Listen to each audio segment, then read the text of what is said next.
விஜய் தலைமையேற்று கூட வந்து திருமாவளவன் போவார். ஆனால் சீமான தலைமையேற்று போவாரான்னா அது சந்தேகத்துக்குரியது தான். அது இவங்களுக்குள்ள ஒரு ஈகோ கிளாஸ் தான். இவர் வந்து சீமான் அவர்கள் வந்து மக்கள்கிட்டேருந்து வந்தவர். கீழே அரணையூர்னு ஒரு ஊர்லேருந்து ஒரு பேச்சாளராக தொடங்கி அப்படி அப்படி ஒரு அரசியல் கட்சியாக தொடங்கி இது வந்து ஒரு மக்கள்லேருந்து வந்த உருவான தலைவரை தான் சீமானை பார்க்க முடியும். சாதாரண ஆள், ஆமா, ஒரு சாதாரண ஆள் வந்து ஒரு அரசியல் கட்சி தலைவராக மாறினது தான். இங்க வந்து விஜயகாந்த் வந்து ஒரு நடிகராக இருந்து அதுக்கப்புறம் அரசியல் கட்சி ஆரம்பிச்சவர்.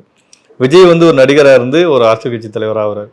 அப்ப ரெண்டுக்கும் வித்தியாசம் இருக்குல்ல. அப்ப இவங்க வந்து சீமானை வந்து தான் கூட இருந்த ஆளா பார்க்கறதுனால அவரை கூட உள்ள தன்னோட தலைமை தாங்கிற ஒரு தலைவராக அவங்களால பார்த்துக்க முடியல, அதை ஏற்றுக்க முடியல. அவர் கட்சி தொடங்கி அங்கீகரிக்கப்பட்ட கட்சியாக மாறினது கூட இவங்களால ஏற்றுக்கிறது கஷ்டம்தான்.